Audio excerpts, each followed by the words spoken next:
Iya, baik Smart Listener dan juga sahabat Sonora, kita sambung kembali Pak Eko. Ketika kita terima THR biasanya langsung gelap mata. Seneng Hmm. sih, ya terkena euforia, wah tebal nih, dapat uang banyak, lagi banyak nih gitu. Jadi Ya, ya. kepengenan ingin belanja-belanja itu dan sebagainya. Nah, dari pengamatan Pak Eko selama ini, apa sih Hmm. sebenarnya kekeliruan-kekeliruan kita yang sering kita lakukan, yang kita lakukan atau kita perlakukan kepada THR sebelum Ya, nanti kita ya. dapat tips menghabiskan THR. Ya. Silakan. Ya, jadi nomor satu nih begini Mbak Ola. Hari Raya Idul Fitri, habis Lebaran itu sebetulnya kita itu ada suatu kegiatan yang seolah-olah tidak rutin.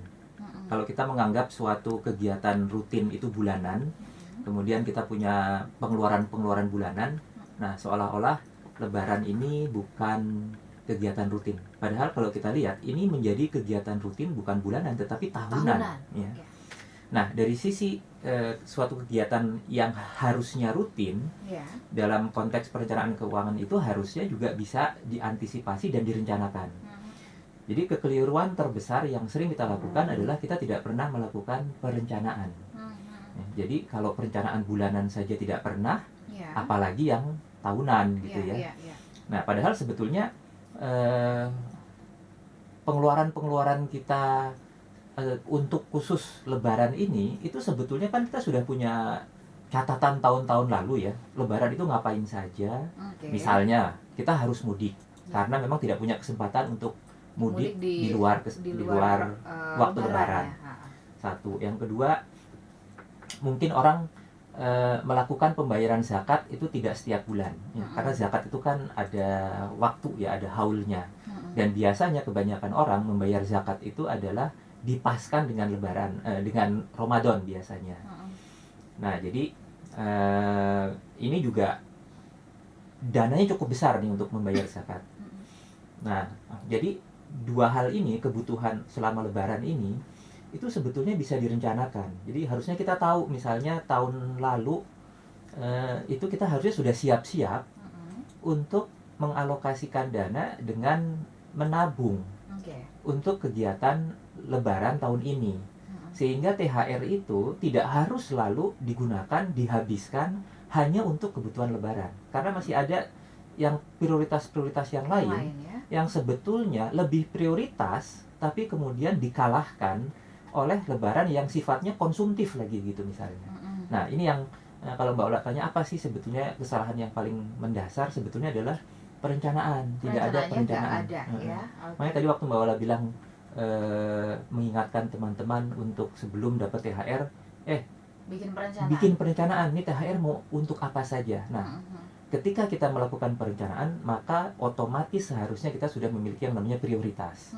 Nah, ketika kita tidak memiliki perencanaan, maka tidak akan ada itu prioritas ya. Bahkan yang tadi yang kita khawatirkan itu gelap mata. Ya, beli ini, beli itu, beli ini, beli itu, yang sebetulnya sama sekali itu merupakan bukan suatu kebutuhan kita. Oke. Ini menarik ketika tadi Pak Eko mengatakan ini catatan penting ya, kalau saya melihat ini perlu kita garis bawahi bersama. Betul. Ya, bahwa dengan adanya perencanaan ini berarti mengarahkan kita, membantu kita membuat prioritas. Betul. Karena sebenarnya kalau kita daftar keinginan kita tuh banyak banget begitu ya. Tapi apakah semuanya dibutuhkan? Belum tentu juga begitu ya, sehingga akhirnya memang perlu ada prioritas. Betul. Nah, Pak Eko ini kenapa gitu ya? Kita rata-rata tuh enggan loh bikin prioritas. Apa karena kita merasa bahwa udahlah gampang deh gitu ya. Nanti dikeluarin ini, pokoknya biasalah untuk ini gitu. Kenapa rata-rata kita tuh enggan banget membuat prioritas? Menurut Bapak karena ini dianggap wasting time gitu kan? Atau nanti juga masih ada dapat gaji, jadi ini kalau dihabisin juga nggak apa-apa deh gitu. Betul. Jadi mungkin begini, mungkin kita masih belum terbiasa berpikir jangka panjang. Ya artinya apa? Artinya kita mau menyadarkan diri bahwa kebutuhan Lebaran tahun depan itu sudah dipersiapkan tahun ini.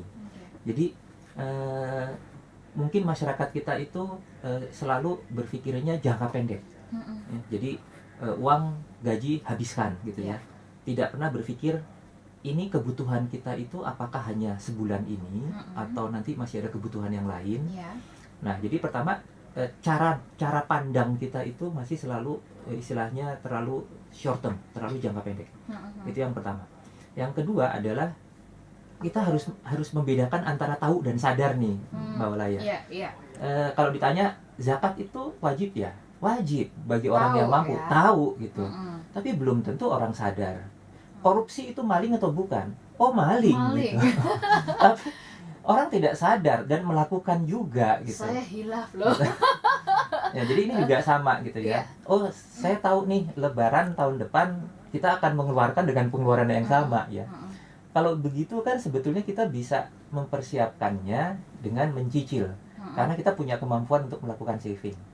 Jadi THR itu sebetulnya masih banyak hal yang seharusnya kita bisa lakukan untuk hal-hal yang lebih prioritas. Oke. Gitu. Nah, saran dari Pak Eko sendiri ya, selain dari untuk keperluan mudik lah begitu ya. THR ini semestinya dipakai untuk apa? Apa namanya, pengalokasiannya sebaiknya. Jadi secara umum kita dapat panduan ya, Pak Eko. Jadi nomor satu, saya menyarankan bayar zakatnya dulu. Ya, karena itu memang sesuatu yang walaupun nanti ada yang bilang, loh kan zakat itu kan harus mengendap 1 tahun. Ya, memang waktu itu kita bicara juga sama Prof. Didin ya. Jadi bisa dibayarkan langsung dari sisi konservatifnya, karena zakat itu dikhawatirkan malahan ditunda, itu malahan tidak bayar gitu ya. Jadi dan zakat profesi itu memang beda. Zakat profesi itu bisa dibayarkan ketika kita menerimanya. Jadi itu pertama yang itu dikeluarkan. Yang kedua, coba kita lihat ada tidak tunggakan utang. Ya, jadi biasanya orang THR itu selalu 100% hanya untuk kebutuhan Lebaran. Happy belanja ngabisin ke mall begitu ya. Betul ya. Dan mungkin untuk mudik lah yang paling besar kalau menurut saya ya. Tapi belum tentu juga kalau THR-nya cukup besar kan tidak akan habis oleh mudik misalnya.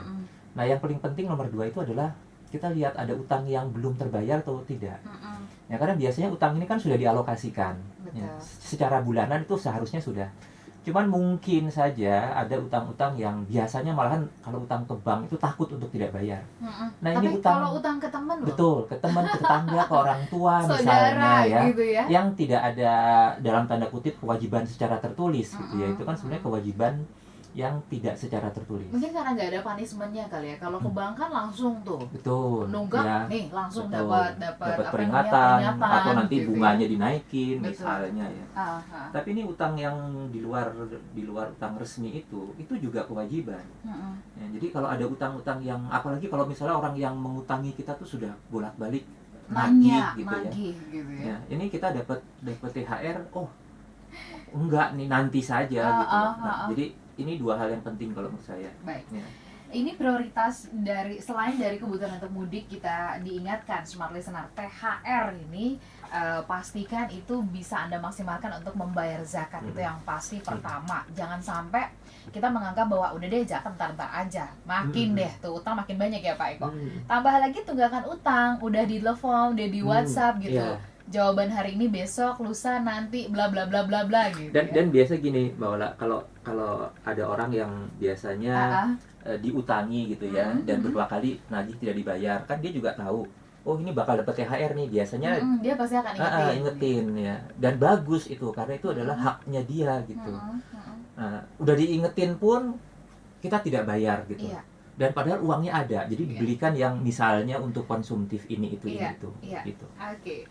Baik, ini memang saya mau tanya juga kepada smart listener ya. Kalau menurut Anda bingung nggak sih menghabiskan THR? Tapi dengan cara yang efisien ya. Kalau yang bablas rasanya sih nggak usah perlu diajarin. Hari ini dapat THR, besok itu sudah langsung habis gitu ya. Bisa ke mana-mana saja. Nah, kemudian ini nih Pak Eko tadi juga saya mencatat ya, Pak Eko mengatakan tentang berpikir jangka panjang. Ya, banyak di antara kita yang memang short term banget berpikirnya. Ada hari ini ya, udah itu dipergunakan hari ini, besok lihat besok lah gitu. Nah, ini dianggap supaya kita tidak memikirkan sesuatu yang berat yang belum terjadi. Bagaimana pandangan Pak Eko? Nah, ini yang saya bilang, sebetulnya kalau kita mau menyadarkan diri, kebutuhan kita itu apa saja sih? Ada kebutuhan yang rutin, ada kebutuhan yang tidak rutin. Saya ambil contoh misalnya yang ini kebetulan nih kan Lebaran tahun ini kita bareng-bareng sama tahun ajaran sekolah ya, Iya. Mbak Ola ya. Jadi bayangkan tahun ajaran sekolah itu kan kalau kita menyadarkan diri punya perencanaan jangka panjang, kita sudah rencanakan jauh-jauh hari ini. Gitu. Tapi masih banyak juga yang miss, tidak melakukan perencanaan, baru sadar anaknya masuk misalnya SMP atau SMA tahun ini belum punya persiapan, terus punya THR. Nah, mungkin pertanyaan saya, mana yang akan diprioritaskan? Habiskan THR untuk mudik Lebaran atau ada kebutuhan anak sekolah? Oh, mudik Lebaran saja, untuk kebutuhan anak sekolah kita ngutang dulu misalnya. Ntar aja deh. Ih, banyak juga yang kayak gitu Pak Eko. Nah, justru itu. Jadi kembali lagi sebetulnya prioritas kita apa gitu ya. Nah, justru kalau kita melakukan perencanaan jangka panjang, itu kalau menurut saya kebutuhan Lebaran itu adalah kebutuhan rutin tahunan, bukan kebutuhan yang tidak rutin. Baik. Nah, itu harusnya bisa dipersiapkan 1 tahun sebelumnya. Oke.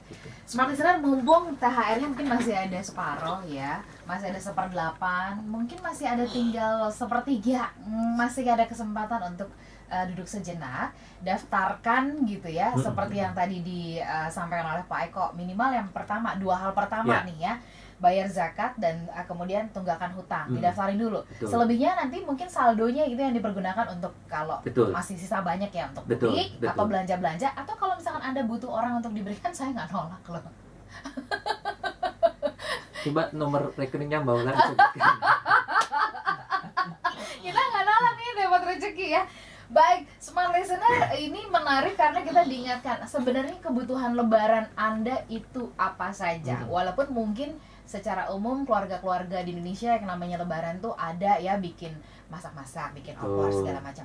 Yuk, kita masih ada waktu untuk Anda coba tuliskan apa yang menjadi kebutuhan kita ya Pak Eko ya.